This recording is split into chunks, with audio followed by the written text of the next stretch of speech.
Welcome to Chicago. We're a great American city in a proud blue state. Our patriotism was formed in frost and in fire, and in the steel we forged to survive both. Our love of country has been a tapestry of faith that weaves from Abraham Lincoln reuniting a house divided to Barack Obama declaring blue states and red states make one United States.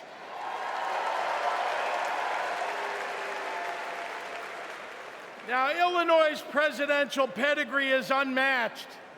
And given that Vice President Kamala Harris spent some of her early life right here, I speak for the entire Illinois delegation when I say, we claim her too.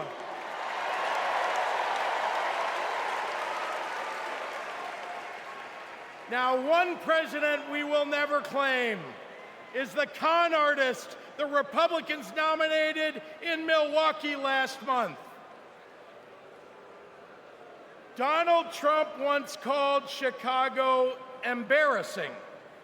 To quote a great Chicagoan who won 6 world championships on these very grounds, we take that personally.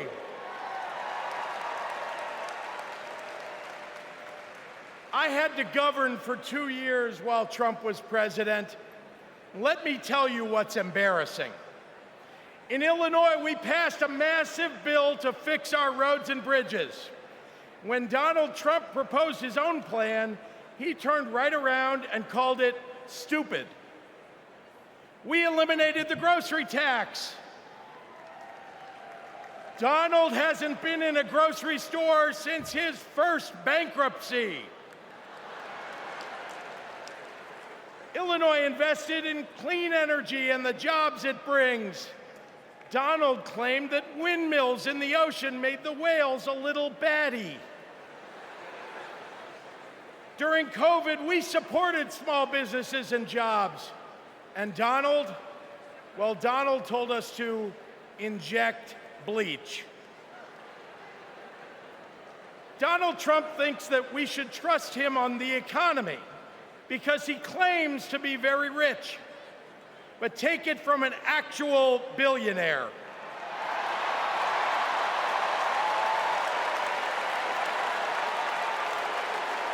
Trump is rich in only one thing: stupidity.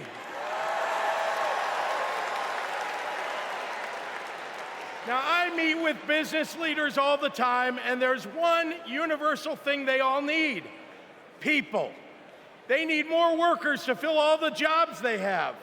But the anti-freedom, anti-family policies of MAGA Republicans are driving workers away. Here's the thing. Americans don't want to be forced to drive 100 miles to deliver a baby because a draconian abortion law shut down the maternity ward. Americans want the hope of giving birth through IVF, not the fear that it might be taken away. Americans with LGBTQ kids don't want them facing discrimination at school because the state sanctioned it.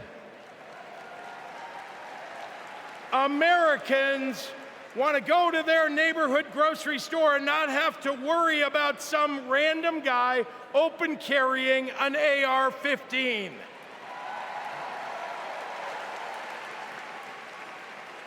Americans don't want their kids to be taught in history class that slavery was a jobs program.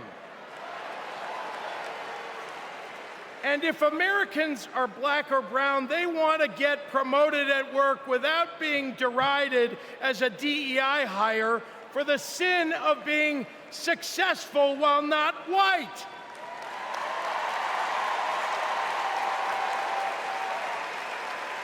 Let's be clear. It's not woke that limits economic growth, it's weird.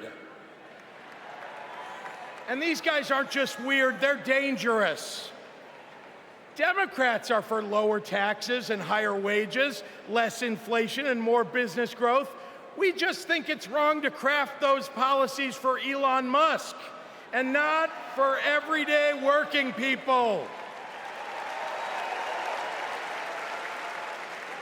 That includes a secure retirement and good health care. We think the government should help you prosper, not police who you're sleeping with. More than anything, Democrats want economic policies that are kind, not cruel. But Trump chooses cruelty every time. After all, everything he's achieved in his own life has been by hurting someone else. Kamala Harris and Tim Walz, well, they've spent their lives lifting people up, not pushing them down. They know that a White House that leads with kindness looks at someone who is struggling and sees not what they might cost society, but what they might create for it. Americans want policies that give every American a chance to make it to the middle class. They want to grow small businesses, and Democrats want to cut taxes for everyday people. More than anything, Kamala Harris and Tim Walz want a country where we can all live with a little serenity. The serenity that comes with a balanced checkbook, an affordable grocery bill, and a housing market that has room for everyone. And if there's one thing I know about Donald Trump, he's not bringing anyone any kind of serenity. We have a choice, America, between the man who left our country a total mess and the woman who has spent 4 years cleaning it up.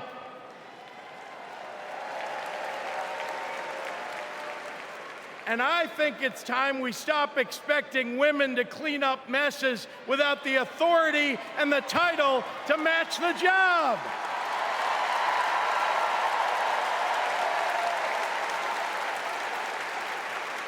Vice President was a good title for Kamala Harris, but you know an even better one? President of the United States of America. Let's go get